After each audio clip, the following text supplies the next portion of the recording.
Hello दोस्तों, स्वागत है आपका चंदा ट्यूटोरियल्स में। दोस्तों, आज का जो टॉपिक लाई हूँ मैं, बहुत इम्पोर्टेंट टॉपिक है, एटमॉस्फेयर।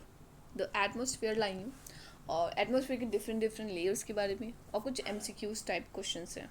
आई थिंक आपको हेल्पफुल मिलेगा ये लेक्चर, जो भी यूपीएससी के एस्पिरेंट्स हैं उनको भी, और प्लस नेट जो भी करना चाहते हैं उनके में भी ये सब्जेक्ट है एटमॉस्फेयर, प्लस बीएससी में भी एटमॉस्फेयर है। Atmosphere is the part of biosphere. Atmosphere किसका पार्ट होता है? बायोस्फीयर। जैसा कि मैंने इससे पहले वाली वीडियो है बायोस्फीयर, तो बायोस्फीयर जिसने भी नहीं देखा है तो आप प्लेलिस्ट में जाके बायोस्फीयर का पूरा लेक्चर देख सकते हो, बहुत अच्छे से बताया है उसमें, लिथोस्फीयर, हाइड्रोस्फीयर। ओके, आप पूरा जाके देख सकते हो। वहाँ पे मैंने बोला था कि एटमॉस्फेयर का मैं एक सेपरेट लेक्चर लेके आई हूँ, जो मैं आज लेके आई हूँ। ओके, तो आज डिस्कस करते हैं। उससे पहले मैं आपको बता देती हूँ बायोस्फीयर में क्या क्या चीज़ें आती हैं, ताकि आपको थोड़ा बहुत पता चल जाए। बायोस्फीयर में आता है हमारे पास लिथोस्फीयर। क्या आता है? लिथोस्फीयर। लिथोस्फीयर बोले तो लैंड वाला एरिया। ओके, एटमॉस्फेयर बोले तो एयर। यहाँ पे बहुत सारी डिफरेंट डिफरेंट गैसेस यहाँ पे प्रेजेंट होती है लेयर्स में, ठीक है। हाइड्रोस्फीयर आता है, हाइड्रो।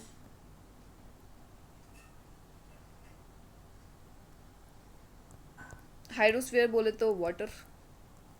ये मैंने टाइप्स बताए थे आपको, 3 टाइप के होते हैं, और आज हम पढ़ेंगे एटमॉस्फेयर। चलिए, तब तक आप ये थोड़ा सा देख लीजिए। The atmosphere is a blanket of air surround the earth. यहाँ पे बहुत सारी गैसेस प्रेजेंट होती हैं गाइस।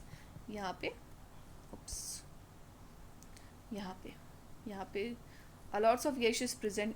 यहाँ पे बहुत सारी गैसेस होती है, CO2 होती है, N2 होती है, O3 होती है ना। वाटर वेपर्स प्रेजेंट होते हैं यहाँ पे। बहुत सारी डिफरेंट डिफरेंट गैसेस यहाँ पे प्रेजेंट होती है, जो एक एनवलप बना के रखता है, ठीक है, अर्थ के अराउंड में। आई थिंक समझ में आ गया होगा आपको। तो देखिए, बायोस्फीयर में क्या क्या आता है। एटमॉस्फेयर हो गया, हाइड्रोस्फीयर हो गया, जियोस्फीयर हो गया। कॉम्पोजिशन ऑफ एयर का सबसे ज़्यादा नाइट्रोजन होता है। नाइट्रोजन कितना होगा? 78%। ऑक्सीजन 21%। तो ये दोनों याद रख लेना आप लोग, नाइट्रोजन ऑक्सीजन सबसे ज़्यादा होते हैं। देन ग्रीन हाउस गैसेज आता है, carbon dioxide, water vapours, methane. Okay, nitrogen जो होता है N2 78%, ऑक्सीजन 20%, और अनदर गैसेस में क्या क्या आएगा? Carbon dioxide, neon, helium, methane, krypton, nitrogenous oxide हो गया, hydrogen and oxygen. Okay, now this is very important, layers. How many layers earth? मान लो किसी ने पूछ लिया कि एटमॉस्फेयर की कितनी लेयर्स होती हैं, तो आपको पता होने चाहिए 4 लेयर्स। कौन कौन सी? ट्रोपोस्फियर, स्ट्रेटोस्फियर, मेसोस्फियर, थर्मोस्फियर को और हम क्या बोलते हैं? आयनोस्फियर बोलते हैं। आई थिंक गाइस ये आप याद कर लेना, चाहे वो MSc हो चाहे वो BSc हो, ये सब आते हैं क्वेश्चंस। चलिए, ट्रोपोस्फियर में देखते हैं। ट्रोपोस्फियर क्या है? बॉटम लेयर होता है। मैं उससे पहले आपको दिखा देती हूँ कुछ। ये देखो, ये होता है ट्रोपोस्फियर। ये वाला होता है ट्रोपोस्फियर। ट्रोपोस्फियर सबसे बॉटम होता है। ये देखो, यहीं पे क्या होता है? एयर 75% या 80% यहाँ पे एयर प्रेजेंट होता है। यहाँ पे जितने भी वेदर्स चेंज होता है सब यहीं पे होता है। ऑल द वेदर्स चेंज यहाँ पे होता है, ठीक है। Temperature decrease with altitude. ये गाइज हमेशा याद रखना, ये चाहे कोई भी एग्जाम हो, चाहे नेट हो, चाहे यूपीएससी हो। यूपीएससी मैं भी यूपीएससी की एस्पिरेंट हूँ, तो मुझे पता है यूपीएससी में ऐसे क्वेश्चंस आ जाता है कि बताइए ऐसा कौन सा लेयर है एटमॉस्फेयर का जहाँ पे टेम्परेचर जो होता है वो डिक्रीज होता है विद एल्टीट्यूड। वो होता है ट्रोपोस्फियर। अगर आपने पढ़ा होगा, you can tick the correct one. Okay, so ये कौन सा होता है? ट्रोपोस्फियर होता है।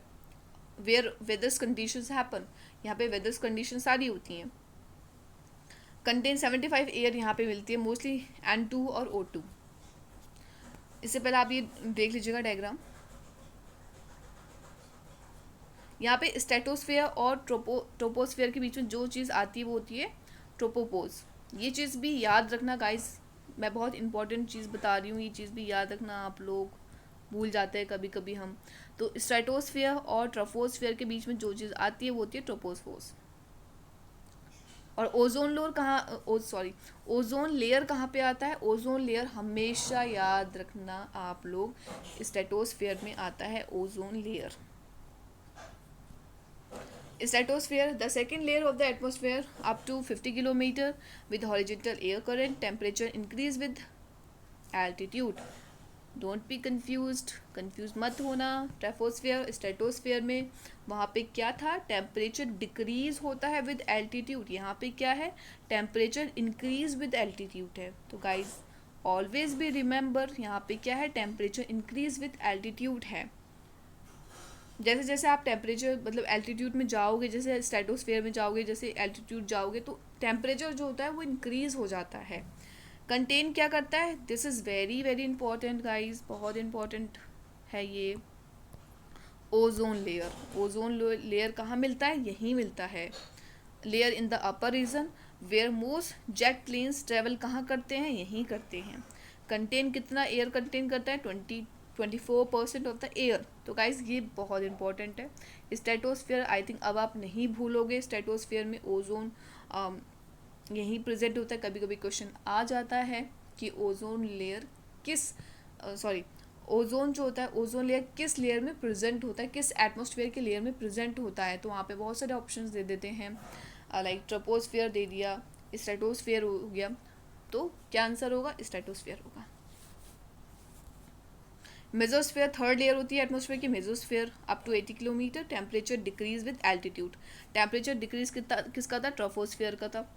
ये चीज़ हमेशा याद रखना. देखो बहुत कंफ्यूज हो जाते हैं हम लोग, temperature decrease with altitude, temperature increase with altitude. Okay, so confuse बिल्कुल नहीं होने का. ये कोल्डेस्ट लेयर होता है, ये ठंडा वाला इलाका बोलते हैं हम, तो ये वाला होगा, मेसोस्फेयर होगा. वेयर द मोस्ट मेट्रोड्स जो होता है ना, वो बनअप होते हैं यहाँ पे.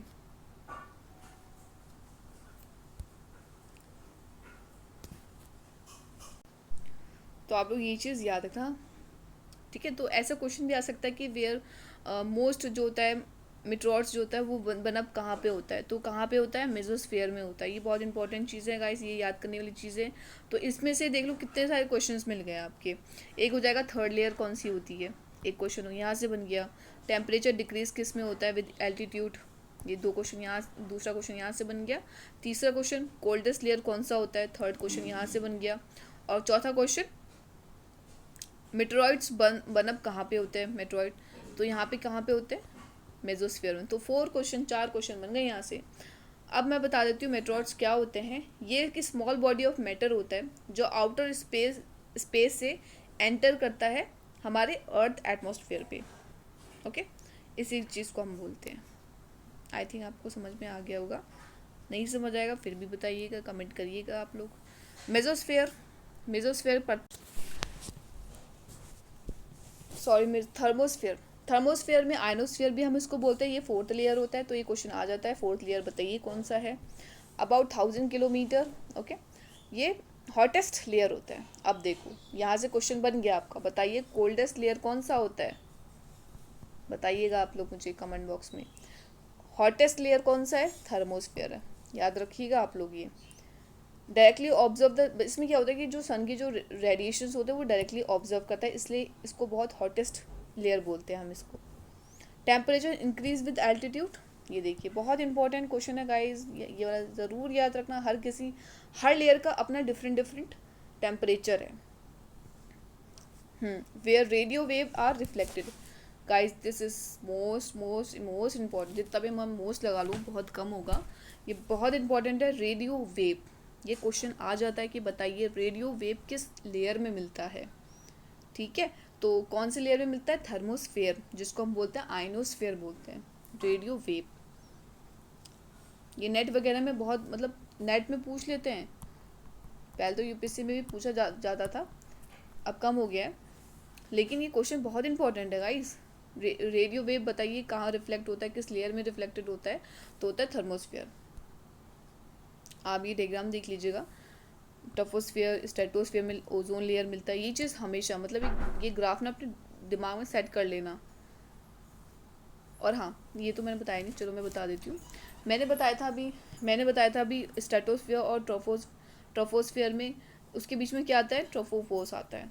तो मेसोस्फेयर स्ट्रेटोस्फेयर के बीच में क्या आता है, स्ट्रेटोपोस आता है. और थर्मोस्फेयर और मेसोस्फेयर में के बीच में क्या आएगा, मेसोपोस आएगा. तो ये चीज़ याद रखना आप लोग. 3 ही है बस, याद हो जाएंगी मेरे ख्याल से। इंपॉर्टेंस क्या होता है एटमॉस्फेयर का? Provide necessary gases for living things to so इसमें क्या होता है, ये प्रोवाइड कुछ मतलब ऐसी इंपॉर्टेंट गैसेस प्रोवाइड करता है जहाँ पे लिविंग थिंग्स क्या करते हैं, जहाँ रहते हैं। रेगुलेट करता है heat from the sun to just the right temperature for the life of the, मतलब हमें मतलब जो टेम्परेचर हमें चाहिए होगा वो वही देता है। जैसे रेगुलेट करता है हीट को, मतलब ज़्यादा हीट भी नहीं होती, ज़्यादा कोल्ड भी नहीं होता, तो regulate the heat from the sun to just the right temperature for the life, मतलब हमारे लिए रहने के लिए एक राइट टेम्परेचर होना ज़रूरी है ना ज़्यादा हॉट ना ज़्यादा कोल्ड, तो एक राइट टेम्परेचर देता है हमारा atmosphere. Play an important role in a water cycle में भी इम्पॉर्टेंट रोल प्ले करता है। ओजोन लेयर जो होता है, ओजोन लेयर किस में आता है आप मुझे बताइएगा। ये प्रोटेक्ट करता है अर्थ को, हमारे अर्थ को प्रोटेक्ट करेगा किससे? सन की हार्मफुल रेज से। सन की हार्मफुल रेज कौन सी है? UV rays. देखो ये हमारा अर्थ हो गया, ये सन हो गया, यहाँ से यूवी रेज आती हैं निकलती हैं, ठीक है। यहाँ पे ये गैसेस प्रेजेंट होती हैं, यहाँ पे क्या होता है? ओजोन लेयर प्रेजेंट होता है यहाँ पे। तो ओजोन लेयर होगा तो ओजोन लेयर इसको अंदर जाने नहीं देगा, मतलब अर्थ के अंदर नहीं जाएगा, ये यहीं से ही रिफ्लेक्ट हो जाएगा और स्पेस में चला जाएगा। तो ये क्या कर रही है? प्रोटेक्ट कर रही है एक तरीके से। और हमारे जो एटमॉस्फेयर की गैसेस और क्या करती हैं? प्रोटेक्ट करती हैं अर्थ को फ्रॉम द स्मॉल मेटेरॉइड से प्रोटेक्ट करेंगी, ठीक है। ये हो गया, जैसे मान लो ये अर्थ है, ठीक है, यहाँ पे कोई भी मेटेरॉइड स्पेस से आता है, गिरता है यहाँ पे, तो यहाँ पे बहुत सारी गैसेस प्रेजेंट होती हैं, यहाँ पे यहाँ पे बहुत सारी गैसेस प्रेजेंट होंगी। यहाँ पे ट्रोपोस्फेयर हुआ, स्ट्रेटोस्फेयर हुआ, तो ये सब क्या करती है? हमारे अर्थ को प्रोटेक्ट करके रखती हैं। अब इसमें कुछ क्वेश्चंस है, okay. Identify the layer of which atmosphere being describe करना है आपको, जैसे मैंने आपको बोला था कि एमसीक्यू टाइप क्वेश्चन है। Protect the organism from the harmful, ऐसी कौन सी लेयर है जो प्रोटेक्ट करती है ऑर्गेनिज्म को फ्रॉम द हार्मफुल रेज से? तो कौन सी लेयर है? स्ट्रेटोस्फेयर है। Compose of hydrogen and helium, thermosphere, कहाँ पे मिलेंगे ये? Mostly affect air pollution, troposphere पे मिलेंगे। Protect the organism from the sun harmful, ये तो वाला क्वेश्चन था। Contains the most dense air, dense मतलब कंटेन करता है मोस्ट डेंस एयर, ट्रोपोस्फेयर में ज़्यादा था। Contain the least dense thinner air कहाँ पे होगा? थर्मोस्फेयर पे, ऑफकोर्स वो तो सबसे ऊपर हो गया, तो थर्मोस्फेयर हो गया। कोल्डेस्ट कौन सा है? कोल्डेस्ट और हॉटेस्ट याद रखना, कोल्डेस्ट कौन सा? मेसोस्फेयर। हॉटेस्ट जो है आप बताइएगा। कंटेन क्या करता है? ओजोन। अब ये ओजोन बताइए, जैसे ये वाला क्वेश्चन है तो ये क्वेश्चन आ सकता है पेपर में, कंटेन ओजोन, तो यहाँ पे बहुत से दे देंगे, ट्रोपोस्फेयर हो गया या फिर मेसोस्फेयर हो गया या फिर स्ट्रेटोस्फेयर हो गया। तो अगर आपको पता होगा तो आप ये मार्क कर देंगे कि ओजोन लेयर कहाँ मिलता है। O3 कहाँ मिलेगा? स्ट्रेटोस्फेयर में मिलेगा। ट्रू फॉल्स है, nitrogen and two gases is the most abundant gas in the atmosphere, कहाँ पे? ट्रू, तो ये होगा,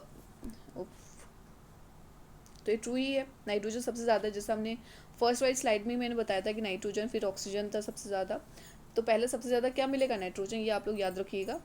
फिर ट्रू और फॉल्स है, तो thermosphere and mesosphere are the hottest layer of the atmosphere. क्या सही है? नहीं, गलत है ये, थर्मोस्फेयर मेसोस्फेयर नहीं है। कौन सा है ये आप लोग बताइएगा मुझे कमेंट बॉक्स में। ओके, आई थिंक आपको गाइज ये वीडियो पसंद आएगी, बिकॉज एटमोस्फेयर बहुत इंपॉर्टेंट टॉपिक है, ओके। आपके एग्ज़ाम के लिए भी काफ़ी इंपॉर्टेंट टॉपिक है। अगर आपको ये पसंद आता है तो प्लीज़ सब्सक्राइब, शेयर, कमेंट ज़रूर करना, ताकि आपको नोटिफिकेशन मिले अच्छी अच्छी वीडियोस का, और मैं लाऊंगी। और आप लोग भी कुछ, अगर आपको जो भी वीडियो चाहिए होगी तो आप मुझे कमेंट बॉक्स में बता सकते हैं, अगर पसंद भी नहीं आए फिर भी बता दीजिएगा, ओके। Okay, bye bye.